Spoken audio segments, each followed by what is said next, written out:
مرتبہ نبی پاک صلی اللہ علیہ وآلہ وسلم صحابہ کرام کے جھرمٹ میں تشریف فرما تھے کہ اچانک اٹھ کر کہیں تشریف لے گئے۔ جب کافی دیر تک نبی پاک صلی اللہ علیہ وسلم واپس نہ لوٹے تو ہم لوگ پریشان ہو گئے۔ ہم لوگوں نے یہ سوچا کہ نبی پاک صلی اللہ علیہ وسلم کو تلاش کیا جائے۔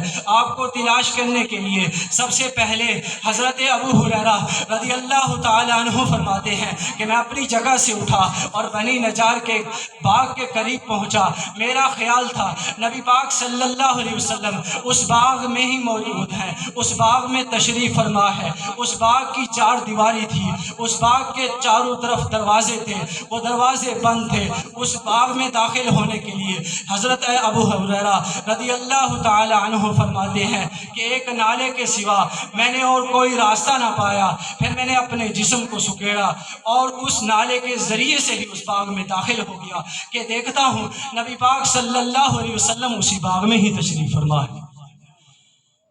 اب ذرا غور کیجئے کہ حضرت ابو ہریرہ رضی اللہ تعالی عنہ اس باغ کے باہر ہیں، چار دیواری ہے، دروازے بند ہیں۔ حضرت ابو ہریرہ رضی اللہ تعالی عنہ کو اس چار دیواری کے باہر سے، اس باغ کے باہر سے کیسے یقین ہو گیا کہ نبی پاک صلی اللہ علیہ وسلم اسی باغ میں ہی تشریف فرما ہے؟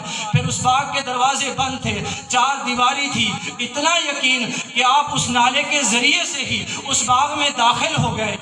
تو پتہ چلا کہ حضرت ابو ہریرہ رضی اللہ تعالی عنہ کو اس باغ کے باہر سے، اس چار دیواری کے باہر سے خوشبوئے رسالت آ رہی تھی۔ جب ان کے دل و دماغ میں مشام نبوت کی مہک پہنچی تو انہیں یقین ہو گیا کہ نبی پاک صلی اللہ علیہ وسلم اسی باغ میں ہی تشریف فرما ہے۔